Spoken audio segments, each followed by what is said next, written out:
السلام علیکم ورحمۃ اللہ وبرکاتہ نحمدہ ونصلی علی رسول الکریم اما بعد اللہم صلی علی محمد وعلی آلہ وصحابہ اجمعین۔ یہ آیت مبارک کریمہ سورہ رحمان کی 22 سے لے کر 25 تک کی تفسیر کا ہم شرف جو ہے وہ حاصل کریں گے۔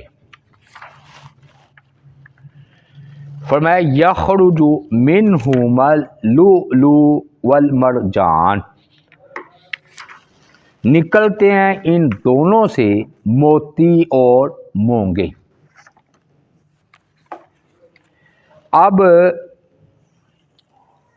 اللہ تعالیٰ نے اس میں اپنی نعمتوں کو گنوایا ہے تو فرمایا کہ جو کھاری پانی ہے یا میٹھا پانی ہے ان دونوں سے موتی اور المرجان جو ہے وہ نکلتے ہیں۔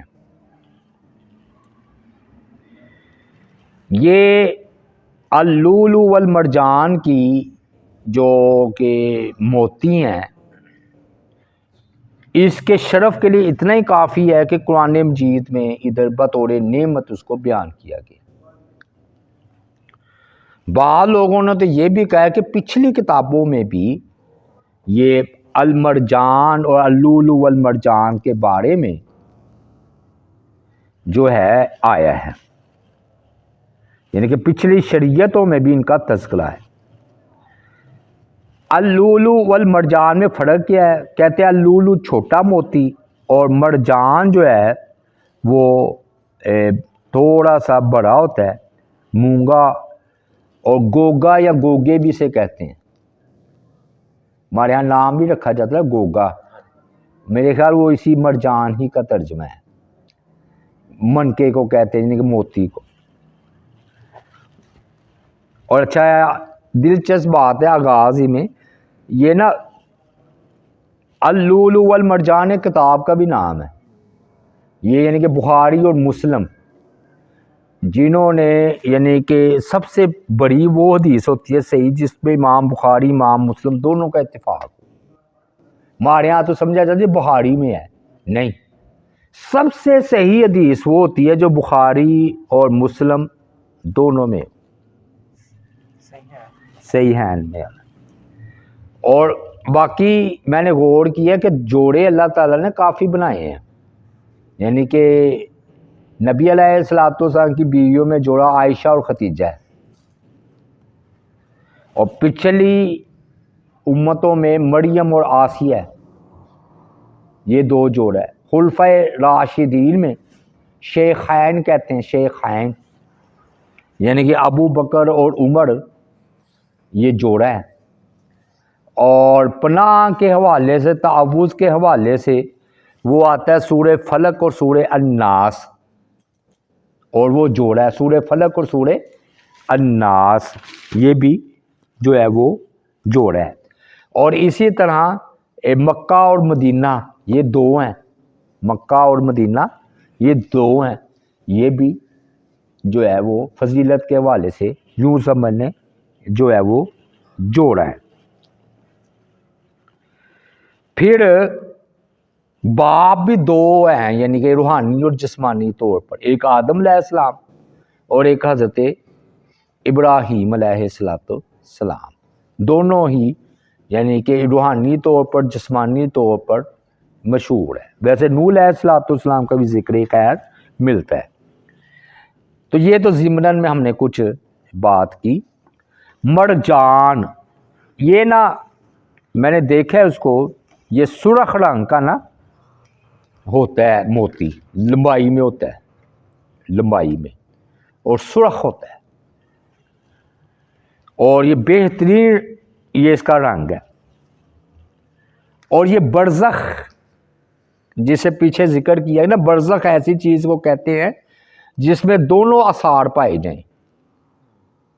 اب قبر وہ کو عالم برزخ کہتے ہیں نا، تو بندہ دیکھے تو مردہ ہے، دوسرے اعتبار سے دیکھا جائے تو قبر کی زندگی بھی ہے، تو دونوں رخ پائے گے نا۔ تو کہتے ہیں مرجان جو ہے نا، یہ اس کے اندر نباتات پودے والی صلاحیت بھی ہے، نباتات والی بڑھنے والی، نشوونما پانے والی، یعنی کہ یہ پتھر ہے لیکن بڑھتا ہے جب تک وہ سمندر یا پانی میں رہے، جب باہر نکال لیا جائے تو پھر نہیں بڑھتا۔ یعنی کہ یہ مفسرین اکرام اس کا ذکر کر رہے ہیں۔ تو گویا عجیب بات نہیں اللہ کی قدرت کی کہ ایک ہی چیز میں پتھر کے اوصاف بھی پائے جا رہے ہیں اور نباتات کے بھی، دو چیزوں کا بیان ہے نا۔ ہے پتھر زیادہ اس کو نکالتے ہیں تو پھر رک جاتی ہے اس کی نشوونما، یعنی کہ گھر بیٹھے وہ پتھر بڑھتا رہتا ہے، موتی جھکا ہے۔ اور ویسے بھی اللولو وہ سیب جو ہوتا ہے نا، وہ بارش کہتے ہوتی ہے تو وہ اپنا منہ کھولتی ہے سیب، اور وہ اس کا جو ہے نا قطرہ بارش کا اس کے اندر چلا جاتا ہے، وہ پھر اس کو پال کر بڑا کرتی ہے، اسے بھی موتی کہتے ہیں۔ تو کہتے یہ تو اگر اس کو پڑھنے کا موقع دیا جائے نا اس پتھر کو، تو سمندر کے اندر یہ چٹان کی طرح ہو جاتا، چٹان بن جاتا۔ اور اللہ تعالیٰ کی ذات پاک ہے جی، دیکھیں یعنی کہ بیان فرمایا کہ یہ دو ہے اللولو والمرجان۔ تو یہ اب ادھر ایک نا سوال ہے علمی طور پر، بعض لوگ کہتے ہیں کہ ہم دیکھتے ہیں کہ ادھر آ رہا ہے کہ یخرج منہما، نکلتے ہیں ان دونوں سے، ہما کی ضمیر لوٹ رہی ہے کھاری پانی اور میٹھے پانی کے دونوں سے نکلتے ہیں، تو وہ کہتے ہیں نکلتے تو کھاری پانی سے ہیں، یعنی کہ جو پیچھے آ رہا تھا کہ دو اللہ تعالیٰ نے چلائے ہیں نا، درمیان میں برزخ ہے، ایک کھاری پانی اور ایک میٹھا پانی، تو کہتے ہیں میٹھے پانی میں سے تو یہ المرجان نہیں نکلتا تو سمندر یا کھاری پانی سے ہے۔ تو اس کا جواب یہ ہے کہ کئی جواب دیے گئے ہیں۔ پہلی بات تو یہ ہے کہ پیدا کہتے ہم مانتے ہی نہیں ہیں کہ یہ صرف کھاری پانی سے نکلتا ہے، دونوں میں پیدا ہوتے ہیں، بعض پہ حوالہ جات بھی دے رہے ہیں، یعنی کہ یہ اعتراض ہی فضول ہے کہ ایک میں سے نکلتا ہے، دونوں سے نکلتے ہیں۔ ہاں سیپی کو تو وہ تو لولو کو کہتے ہیں نا، مرجان یہ دوسرا ہے، سرخ رنگ کا ہوتا ہے اور اس کے میں کئی قسمیں ہیں، ہلکی بھاری، سرخ جو ہوتا ہے نا بڑا سا، وہ آپ نیٹ پر دیکھ لیں یا وہ آپ کو پتہ چل جائے گا۔ اچھا تو وہ جو ہے نا بعض لوگ کہتے ہیں کہ یہ صرف کھاری پانی سے نکلتا ہے، تو انہوں کے لیے پھر یہ اشکال پیدا ہو گیا کہ یہ تو آ رہا ہے کہ دونوں سے نکلتے ہیں، قرآن یہ کہتا ہے، تو وہ پھر بعض مفسرین اکرام اس طرف گئے ہیں کہ نہیں جی ہم نہیں مانتے کہ یہ صرف کھاری پانی سے نکلتا ہے، دونوں سے نکلتے ہیں۔ بعض ادھر گئے ہیں دوسرا جواب یہ دیتے ہیں کہ جو نا میٹھے پانی سے نکلنا مشکل ہے، یعنی کہ پیدا دونوں میں ہوتے ہیں لیکن یہ آ جا کر پھر اس کا جو ہے نا ٹھہرتا ادھر ہے کھاری پانی میں، تو پھر ادھر سے نکال لیا جاتا ہے، تو گویا کہ دونوں جگہوں سے نکلتا ہے لیکن زیادہ تر کھاری پانی سے نکلتا ہے۔ تیسرا جواب یہ دیا گیا ہے کہ کھاری پانی سے نکالتے تو اس کے نیچے جو ہے نا میٹھے پانی کے چشمے ہوتے ہیں۔ میں نے آپ کو بتایا تھا دو طرح کی جو ہے نا برزخ ہے، ایک نیچے ہوتا ہے پانی، ایک اس کے اوپر بہتا ہے، اوپر کھاری پانی بہتا ہے نیچے میٹھا پانی، اور یہاں اس طرح کی برزخ ہوتی ہے دائیں بائیں، یہ بھی آپ کر سکتے ہیں۔ مطلب بعض نے ایک اور مطلب کیا کہ پیدائش میں دونوں کا ہی دخل ہے، کھاری پانی اور میٹھا پانی، چلو چاہے ایک ہی سے نکل آئے، نکلتا کھاری پانی سے ہم مان لیتے ہیں، لیکن اس مرجان اللولو والمرجان کی پیدائش میں میٹھے پانی اور کڑوے پانی دونوں کا تعلق ہوتا ہے، یہ بھی جواب دیا جاتا ہے۔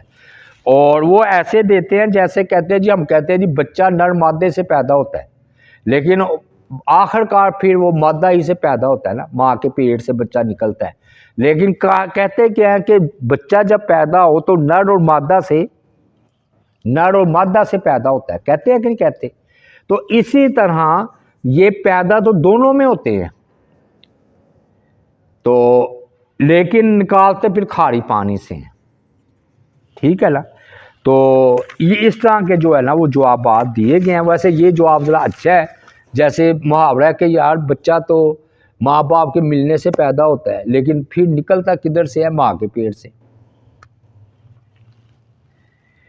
اب آگے آ گیا فبی ای آلاء ربکما تکذبان، کہ تم اپنے رب کی کن کن نعمتوں کو جو ہے وہ جٹلاؤ گے.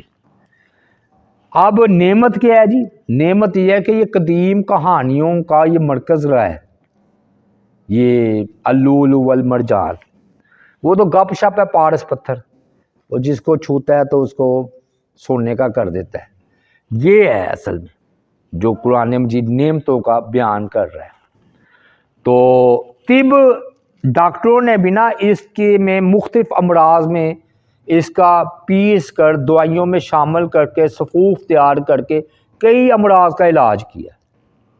کئی امراض میں یہ جو ہے نا المرجان کام آتا ہے، یعنی کہ غذا دوائی کے طور پر بھی اس کو جو ہے نا لیا گیا ہے. پھر یہ نعمت ہے فبی ای آلاء ربکما تکذبان، کہ اللہ تعالیٰ نے انسان کی صرف ضرورت کا خیال نہیں رکھا بلکہ اس کی ذوق خوبصورتی کا بھی خیال رکھا ہے، کہ انسان جو ہے نا خوبصورت پسند ہے، اس کو خوبصورتی پسند ہے. تو یہ موتی ہوتے ہی خوبصورتی کے لیے، یہ موتی خوبصورتی کے لیے ہوتے ہیں. تو شرعی حدود کے اندر رہتے ہوئے اگر زینت کا اہتمام کر لیا جائے تو اس میں کوئی حرج والی بات نہیں ہے. اب اسی یہ جو ہے نا مرجان یا موتی زیورات میں لگتے، پرانے وقتوں میں اپنی خوبصورتی کے لیے عورتیں پہنتی تھی، بلکہ مرد تک پہنتے تھے. فرنیچروں میں لگتے ہیں، فرنیچر پلنگوں میں لگا رکھا ہوتا تھا، حتیٰ کہ جدھر وہ بیٹھتے ہیں نا بیٹھنے کی جگہ بادشاہوں کی تختوں پر یہ موتی لگا رکھے ہوتے تھے، ذرا کہ زینت اور خوبصورتی. حتیٰ کہ بادشاہوں نے اپنے تاج، جو تاج نہیں پہنتے اس میں یہ موتی آپ نے دیکھے ہوں گے لگا رکھے ہوتے ہیں، یہی ہوتے تھے اللؤلؤ والمرجان. ہاں جی. اور یہاں پھر وہ اگر اور زیادہ اس کو پیارا کرنا ہوتا تو ماہر تراش، یعنی جو سنگ کا ماہر ہو نا پتھر تراش، اس کو دے دیتے تھے اور خوبصورت کر کے ایسا اس کو تیار کر کے پیش کرے. تو نعمت کیا ہے کہ انسان کی خوبصورتی کا جو ہے نا ادھر اظہار کیا گیا. اچھا سبق اس میں بڑا پیارا ہے. کہتے ہیں کہ اللہ تعالیٰ نے فرمایا کہ کھاری اور میٹھا پانی اپنے حد سے تجاوز نہیں کرتے، یہی کہنا. تو گویا جو اللہ تعالیٰ نے اس کی حد مقرر کی ہے اس میں رہتے ہیں. یہ بات میں سمجھا پایا؟ گویا کہ عدل ہے، یعنی کسی کے دوسرے کے حصے میں دخل نہیں دیتے. ٹھیک ہے. تو جب عدل و انصاف ہو تو پھر اللؤلؤ والمرجان حاصل ہوتے ہیں، اور جب ظلم ہو تو پھر اللؤلؤ والمرجان حاصل نہیں ہو سکتے. تو گویا اگر بندے نے اپنی زندگی اللؤلؤ والمرجان جیسی کرنی ہے تو اس کو کسی کے حق کی طرف نہیں دیکھنا ہوگا، عدل کرنا ہوگا، اپنا حق دینا ہوگا، دوسرے کا حق نہیں لینا ہوگا. ایسے بات ہے نا. تو کائنات کی جو نا ہر چیز توحید کا درس ہے. کائنات کی ہر چیز، بلکہ یہ کلاس ہے، یہ کائنات توحید کی کلاس ہے، اور اس کے سبق زمین، آسمان، پہاڑ، سمندر ہیں کہ یہ تمہیں توحید کا سبق دیں گے. پھر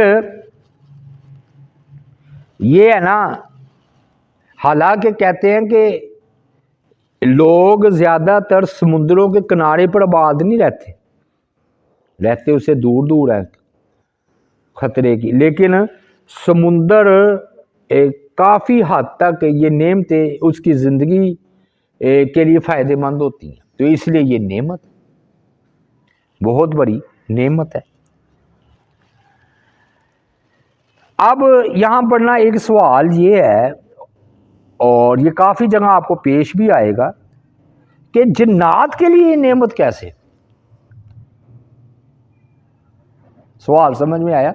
ادھر اللہ تعالیٰ دونوں کو خطاب کیا نا، کہ جن اور انسان دونوں کے لیے نعمت ہے. تو انسانوں کی تو سمجھ میں آ گئی کہ وہ خوبصورتی، زینت، طب، فلاں فلاں. اس کا جواب یہ ہے کہ جنات بہت سارے معاملات پہ انسان کے تابع ہیں. تو انسان ٹھیک ہو تو کائنات ٹھیک ہوتی ہے، تو انسان کے فائدے میں ہے تو بالطبع جنات کے بھی فائدے میں ہے. اور اس کا علم اللہ کو ہے کہ ان کو کس انداز میں فائدہ ہوتا ہے سمندر سے، وہ اللہ کے علم میں. ویسے بھی قرآن مجید میں آ نہیں رہا کہ سلیمان علیہ السلام کے حکم سے یہ غوطہ لگایا کرتے تھے سمندروں میں، اور بڑے بڑے موتی، ہیرے، جوہرات نکال کر لایا کرتے تھے، اور محلات اور یہ اپنے نا تعمیر کیا کرتے تھے، تعمیراتی کام میں وہ شریک ہوتے تھے. تو یہ جو جنات ہیں یہ غوطہ لگایا کرتے تھے.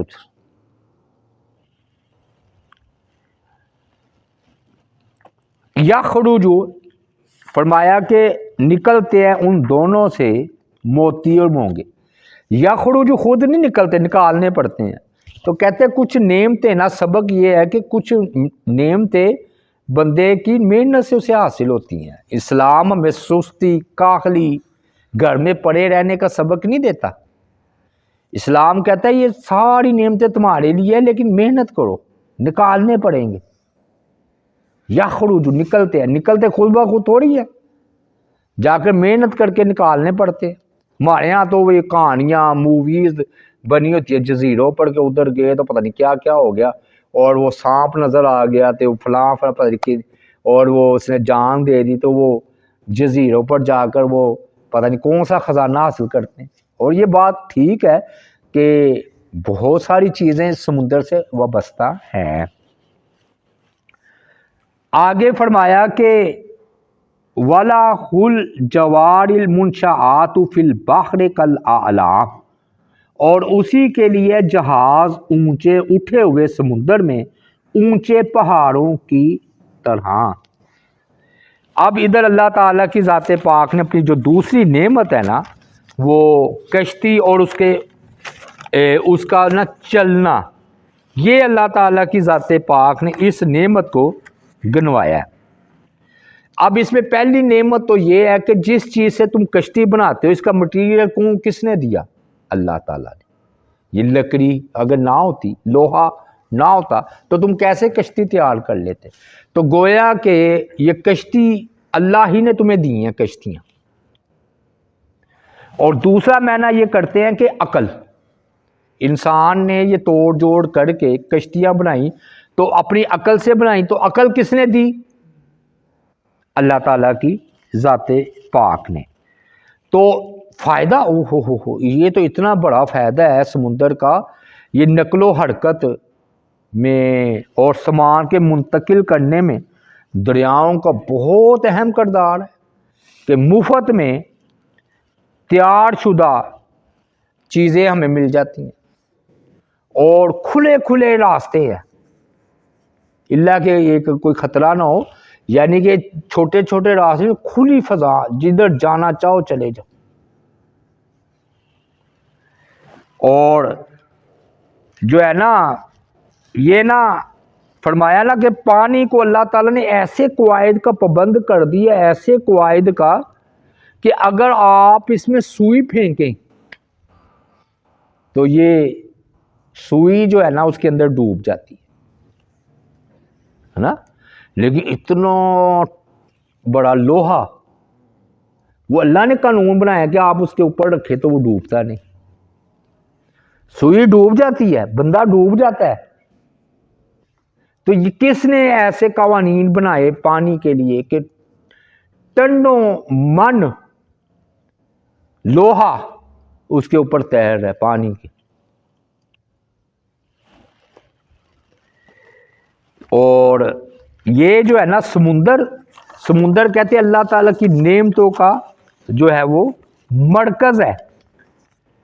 اب سمندر اور یہ کشتیاں اوہو کہتے زمین کے 4 حصے کیے جائیں نا 3 حصے تو ویسے سمندر کے پر مشتمل ہے 3 حصے سمندر پر ہے اور ادھر غذا بھی ہے دوائی بھی ہے جڑی بوٹیاں بھی ہیں اور خوبصورتی کا منبع اور خزانے بھی ادھر ہیں سمندروں میں اور مال اور یہ تجارت کی نقل و حرکت کا اہم وسیلہ ہے یعنی کہ یہ تو اب جہاز آئے ہیں یا یہ گاڑیاں اس سے پہلے پوری قدیم یہ جہاز بحری جہازوں پر کشتیوں پر یہ سامان جو ہے وہ منتقل ہوتا تھا آج بھی 90% ادھر ہوتا ہے بلکہ یہ اب جہاز وہ چیزیں نہیں لا سکتا جو کہ بحری جہاز پر آتی ہے 90% اکانومی اس پہ چلتی ہے ہاں پوری دنیا کی بالکل ٹھیک ہے تیل ہو پیچھے روس سے منگوانا تھا ٹنوں ہاں جی اس کے حساب سے تیل وہ بحری جہاز پر ہی آیا آج آ رہا ہے خبریں آتی ہے کل آ رہا ہے پھر بڑی خوشی کا اظہار کیا جی روس سے آگے تیل آ ہی گیا پٹرول پھر کہتے ہیں جی ہم نے ان سے خرید لیا مطلب یہ ہے کہ کافی یہ تجارت یعنی کہ واقعی اگر آپ غور کریں تو انسان کی عقل دنگ رہ جاتی ہے اب تو 3 منزلہ اور اتنے لمبے شہروں کی طرح جہاز گویا پورا ایک شہر ہی آباد ہو گیا اور وہ سمندر میں ہے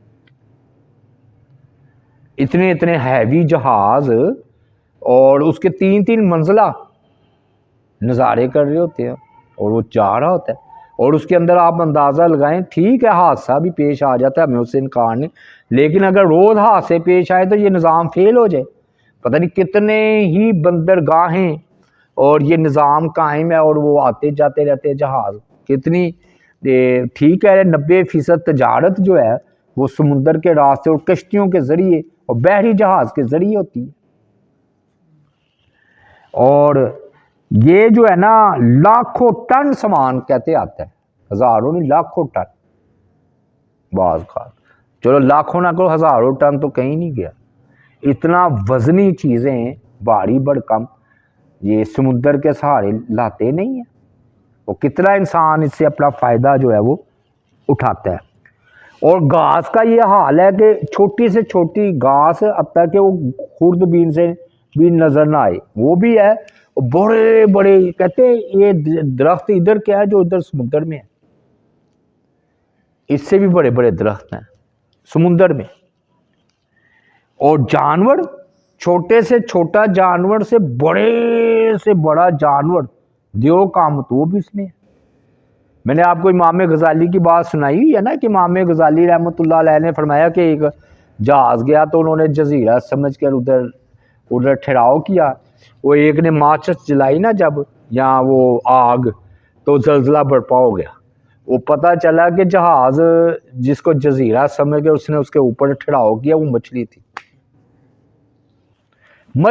وہ اتنی بڑی سمندر کی واقعی بڑی بڑی مچھلیاں ہیں ٹکر مار کر بھائیو وہ تو تباہ و برباد کر دیتی تھی یہ جہاز کو دنیا کی سب سے بڑی مخلوق ہی سمندر میں ہے 20 ہاتھی ہوتی ہے ایک ویل مچھلی ہیں 20 ہاتھی ہو نا ایک ویل مچھلی بنتی ہے 20 ہاتھی ہوں ایک ویل مچھلی سب سے کوئی بڑی مچھلی پتہ چلا ہے کون سی دریافت ہوئی یہ دریافت ہوئی ہے بلو ویل جو کہ 20 ہاتھی ہو جاتے سب سے بڑی باقی اس کی نسلیں ہیں چھوٹی بھی اور سب سے ابھی بڑی تک مزے کی بات یہ ہے کہ سمندر کا صرف 20% جو 20% 5% ڈسکور کیا ہاں کہتے ہیں اس کا کنارا نہیں ڈھونڈا 20 میں سے یہ ٹھیک ہے کنارا تک نہیں ڈھونڈا ابھی تک نہیں وہ سمندر کنارے ہے تو وہ ملے ہوئے ہیں کنارے ہیں سمندر کے کنارے ہی ہیں ہاں مطلب اس کی حدود و اربا نہیں کوئی یعنی اتنی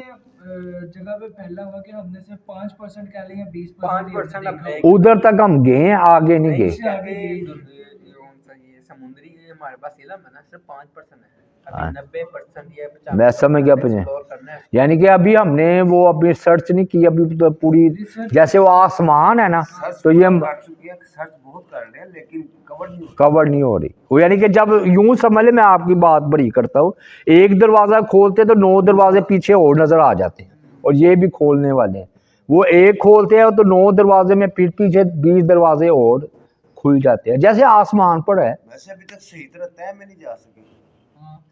طے نہیں معلوم ہو سکیا. ابھی تک تو دراصل سمندر کی جتنا گہرائی میں زیادہ طے میں جاتے ہیں نا اتنا اوپر سے پریشر بڑھتا جاتا ہے. پریشر سے مراد وہ آکسیجن ظاہر سی دباؤ بات ہے ہوتا ہے. پانی دباؤ زیادہ ہوتا جاتا ہے انسان کے اوپر. تو انسان اگر ویسے نیچے جائے تو ہاں وہ پیچھے میر تو نہیں، ڈوبی تھی. ٹائٹینک ڈوب گئی تھی، پیچھے 2 آدمی جو تھے ادھر وہ دھماکہ ہو گیا تھا ان کا. 5 آدمی گئے تھے ٹائٹن میں نیچے ٹائٹینک کو دیکھنے کے لیے، تو وہ پریشر کی وجہ سے فوت ہو گئے.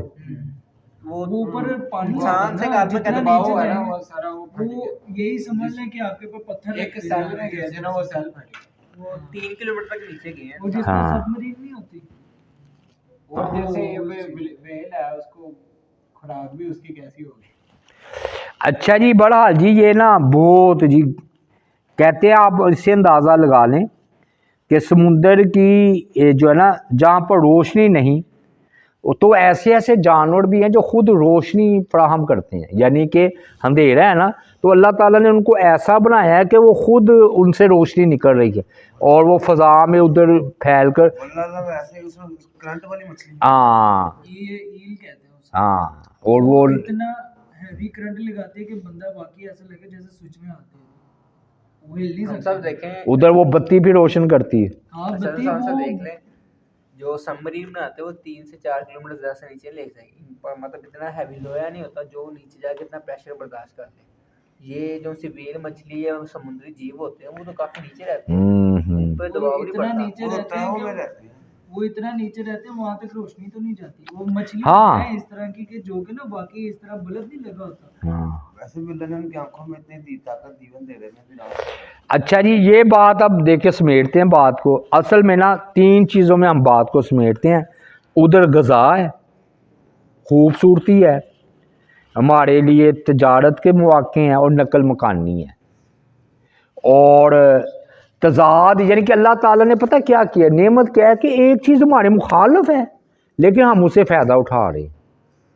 اب دیکھیے نا پانی کدھر، پہاڑ جیسی کشتیاں اور وہ پانی پر دوڑتے پھر رہے ہیں. تضاد تو وہ کون سی ذات ہے کہ جس نے ایک چیز ہے کہ پانی ہے اور اس کے اوپر ایسے ایسے دیو ہیکل قوانین بنا کر تو اللہ تعالیٰ نے پھیلا دیا. اور پھر جو ہے نا اللہ تعالیٰ کی ذات پاک نے فرمایا کہ ادھر نا تمہیں ہم تازہ گوشت بھی مہیا کرتے ہیں، یعنی کہ اگر انسان کے بس میں ہو کہ اس کو اگر وہ پیک کرنا شروع کر دے تو وہ اس کو بڑی مشکل پیش آئے تو ادھر وہ تازہ تازہ چیزیں جو ہے نا وہ نکالتا ہے. اب آخری بات یہ دیکھیے، یہ نا جب سمندر کی بات آئی ہے نا تو یہ نقطہ دے سمجھ لیں کہ ادھر نا مارا جل بحرین سے شروع ہوا ہے. یہ پیچھے دیکھیں ہے مارا جل بحرین یلتقیان، تو فبی ای آلاء ربکما تکذبان ایک بار آیا. پھر اللؤلؤ والمرجان کے بعد فبی ای آلاء ربکما تکذبان 2 بار آیا. وَلَهُ الْجَوَارِ الْمُنشَآتُ فِي الْبَحْرِ كَالْأَعْلَامِ کے بعد فَبِأَيِّ آلَاءِ رَبِّكُمَا تُكَذِّبَانِ 3 بار آیا. گویا کہ یہ 3 بار اللہ تعالیٰ نے سمندر اور ان کی نعمتوں کے بارے میں فَبِأَيِّ آلَاءِ رَبِّكُمَا تُكَذِّبَانِ کہا ہے. یعنی کہ اس کی اہمیت ہے، یعنی کہ سمندر اور اس پر کشتیاں یا اللؤلؤ والمرجان یہ. اور آخری بات ایک ہوتا ہے کہ آپ پتھر کو خدا سمجھ کے بطور تبرک سمجھ کے رکھیں، یہ غلط ہے. اور ایک یہ نیت یہ ہے کہ یہ طب کے لیے خوبصورتی کے لیے وہ پھر جائز ہے. یعنی کہ اگر آپ کو اللؤلؤ والمرجان کوئی آپ صرف خوبصورتی کے لیے انگوٹھی میں پہنتے ہیں تو یہ کوئی حرج نہیں، لیکن اگر یہ سمجھ کر پہنیں گے اللؤلؤ والمرجان کے یہ ہماری مشکلات کو دور کرے گا، تکالیف دور کرے گا، تو یہ بت پرستی ہے. تو اللہ تعالیٰ سے دعا ہے اللہ تعالیٰ عمل کی توفیق عطا فرمائے. وما علینا الا البلاغ المبین.